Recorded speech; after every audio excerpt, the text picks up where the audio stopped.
City India news, महाराष्ट्रातील लोकप्रिय news channel.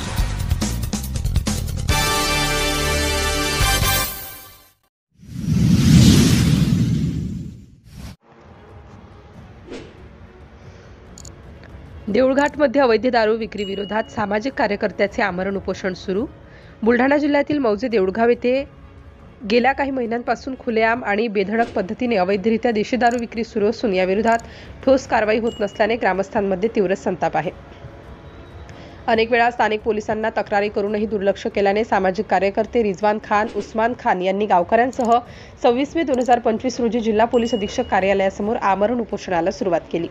या उपोषणाच्या पार्श्वभूमीवर दिलेल्या निवेदनात रिजवान खान यांनी नमूद केले आहे की देऊळघाट हे मोठी लोकसंख्या असलेले गाव असून गावातून राज्य महामार्ग जातो, त्यामुळे येथे वर्दळ कायम असते। अशा ठिकाणी गावातील विविध लहान मोठ्या दुकानांमधून खुलेआम अवैध देशी दारू विक्री होत असून पोलीस प्रशासन याकडे जाणीवपूर्वक दुर्लक्ष करत आहे। अधिक चिंतेची बाब म्हणजे या अवैध विक्रेत्यांकडून खुलेआम सांगितले जात आहे की बीट जमादार व वरिष्ठ अधिकाऱ्यांना हप्ते देतो, त्यामुळे कोणी आमचे काही करू शकत नाही। या बिनधास्तपणामुळे त्यांचे मनोबल दिवसेंदिवस वाढत चालले असून गावकऱ्यांमध्ये भीतीचे वातावरण निर्माण झाले आहे।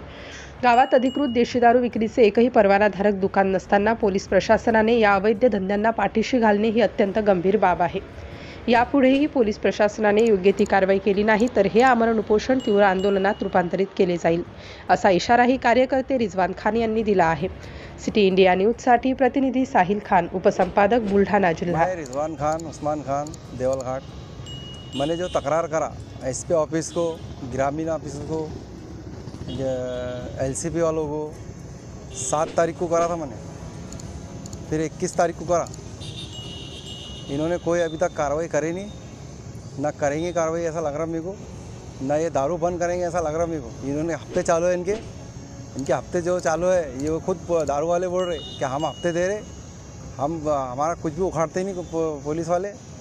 पुलिस वाले हमारे हत्तल्ले, हम उनके हत्तल्ले नहीं है, ऐसा बोल रहे को।